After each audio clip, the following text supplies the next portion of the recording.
Samir is the sports captain of his school, and today he has got an opportunity to organize an inter-school football competition in his own school, and where he has to invite other schools. Now, he prepared a poster for the same competition, which he put on the school website. After that, he inquired about how many schools in his town have a football team. He came to know that 7 schools in his locality have a football team. So, adding his own school, he has total 8 teams for which he has to organize a competition. So, he started planning for the same. So he drew a round chart for them. That is, he calculated how many rounds will he have to conduct for a winner. And he saw that he has 8 teams. So he paired each of them.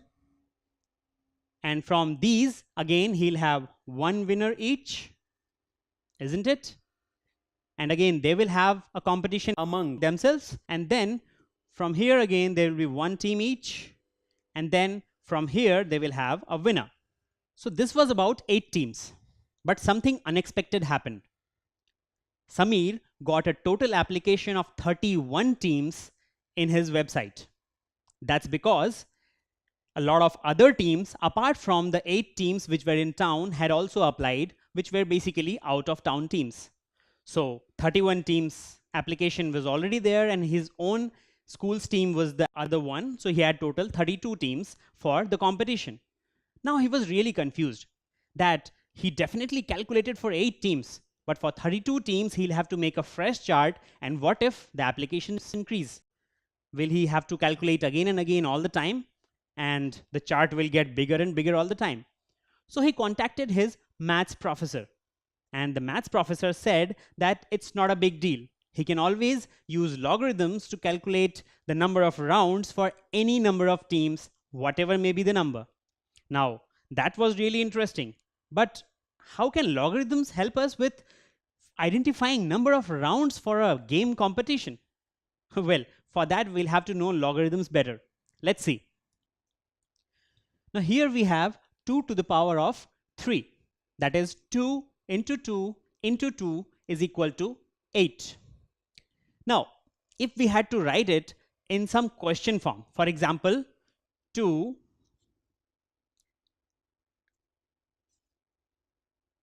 to the power of what is equal to 8.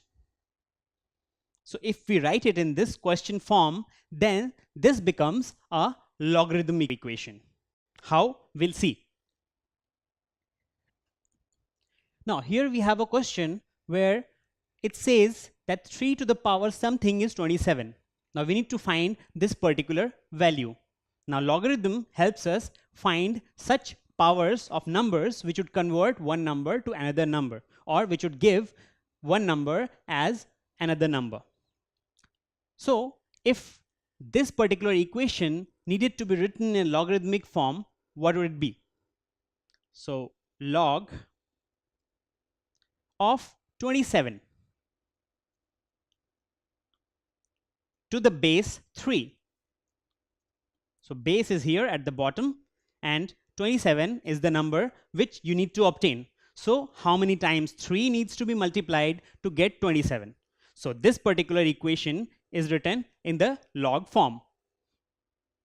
So you don't know this value. Now let's see. 3, if we try to multiply, 3 into 3 is 9, and into 3 is 27, isn't it? So in this case, we will have answer as log of 27 to the base 3 is equal to 3. So you see how an unknown power was solved using logarithms. This is what logarithm does. Now, do you think that this looks like an exponential equation, while this is definitely a logarithmic equation? So are exponents and logarithms related? We'll see. Now here you have a cube. Basically, you have 3 here and 3 boxes here, which is nothing but 3 into 3. That is 3 square, which is equal to 9. So when in exponential forms, when 3 is multiplied by 3, we get 9. So from this equation, if we remove one variable or one number as unknown, then what happens? For example, I remove 9 here. So now I have a question. I have a question that what is 3 squared? Isn't it? And this is usually what sort of a question? Well, it's an exponent question. So when we say what is 3 squared, it is nothing but a exponent question. Now, what if we remove something else from this equation? So in this case, we have removed the power. That is, now we don't know what power needs to be raised so that we get 9. That is, 3 needs to be raised to what power to get 9 as the answer. Now, such a question is where logarithms come into the picture.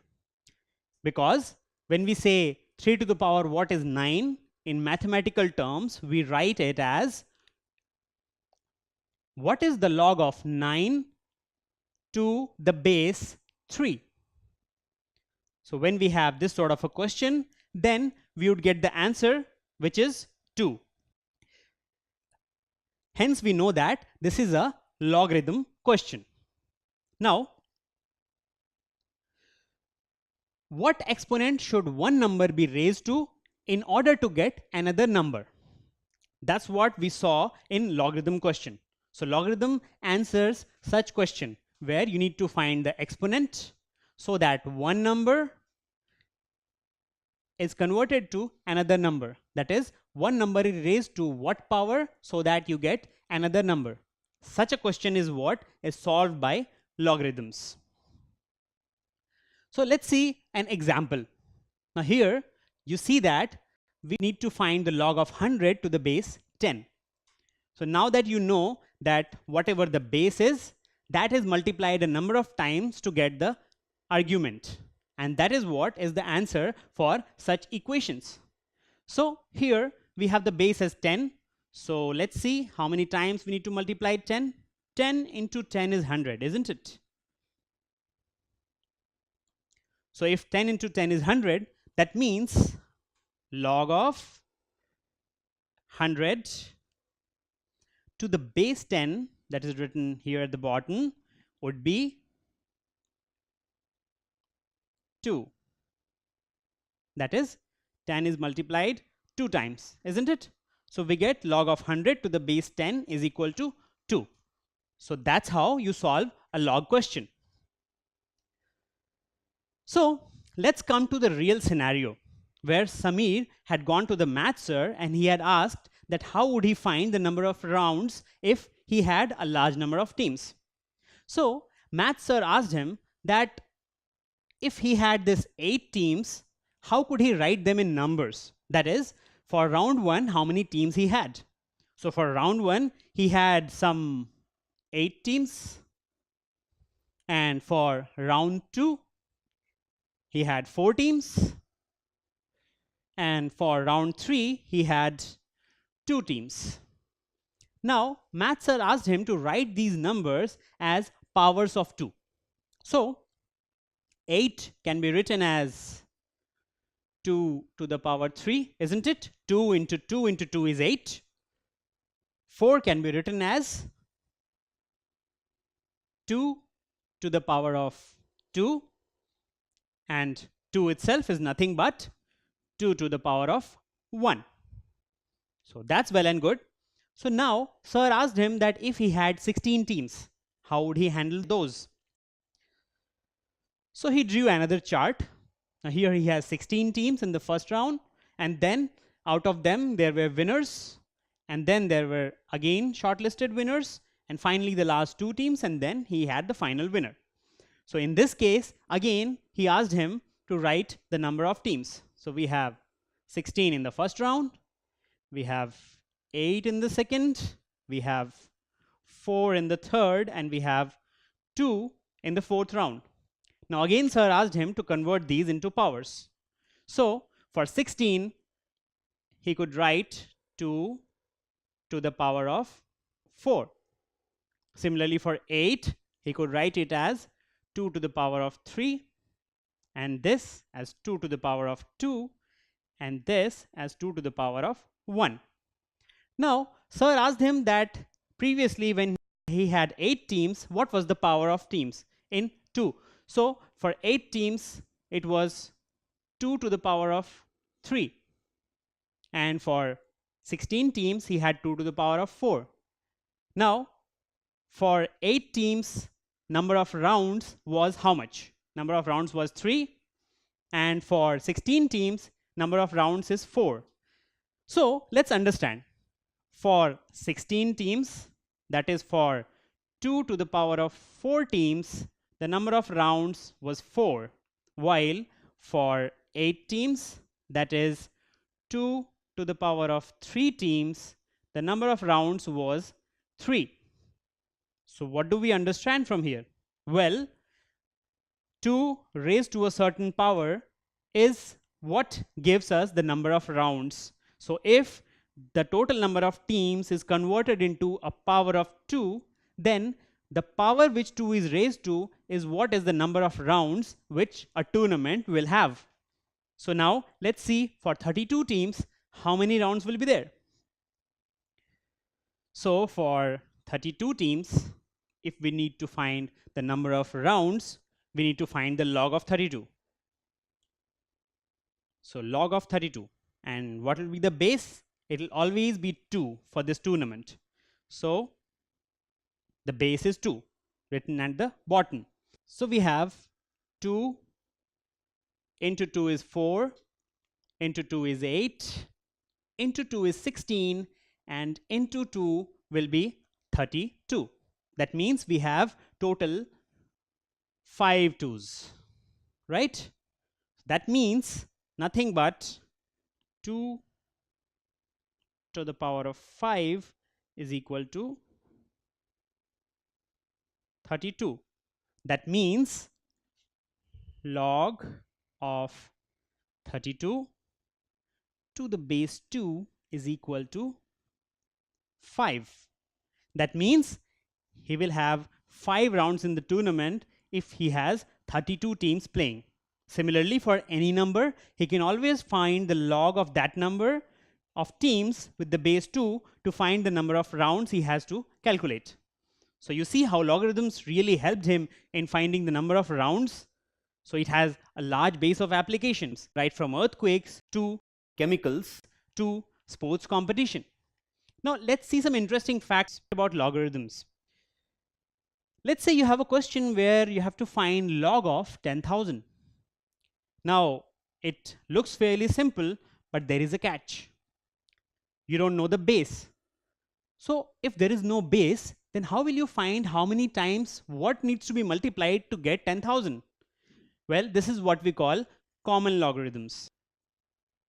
So log of 10,000,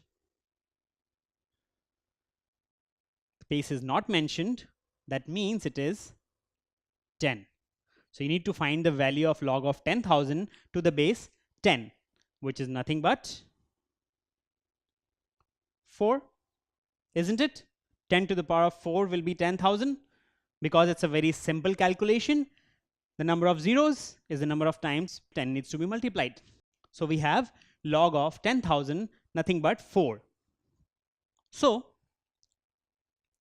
common logarithms are written in this form, that is log x equal to y. So whenever log x equal to y, it simply means log to the base 10 x is equal to y. So whenever you get an equation of this form, it is a common logarithm, and the common logarithm has a base as 10 always, even if it is not mentioned. So, can logarithms have decimal values? Till now, whatever numbers we have got are very easy numbers. But what if you had something like this? Now, 26 is a very easy number, a very small number, as well as 10. But when you say log of 26 to the base 10, that means how many times will you multiply 10 to get 26? Now we know that 10 to the power of 1 is 10, and 10 to the power of 2 is 100. Then how would we get 26? Well, something raised to 10 is definitely 26, but it is a decimal value. You cannot really find it with your own calculation using pen and paper. You will have to usually use a calculator. So if you use a calculator, you will find the value as 1.41497. That is, this answer will be nothing but 1.41497, or you can say that 10 to the power of 1.41497 is equal to 26. So you see, even logarithms can have decimal values which can be calculated with the help of calculator. So overall, you have common logarithms, you have decimal values, but whatever values it will be there, logarithms will be very helpful in solving a lot of different equations, right from earthquakes to sports tournaments. Don't forget to subscribe to our channel. You can also register for free at deltastep.com to get all learning resources as per ICSE, CBSE, IB, Cambridge, or any other curriculum. Over 5,000 amazing lectures across maths, science, English, and social science. Our unique interactive video technology keeps you engaged, and our iDictionary feature allows you to quickly revise any concept. Master each topic at your own pace with our adaptive practice technology and 1 million plus questions. Get instant answers and detailed solutions. Be exam ready by taking unlimited mock tests, performance analysis along with actionable feedback, personal tutors to resolve your slightest of doubts. That's not all. You also get amazing prizes like PlayStations, iPads, watches, and many more, along with certificates through our Earn As You Learn program. So at deltastep.com, learning is not just fun and easy, it's rewarding too. So register for free now.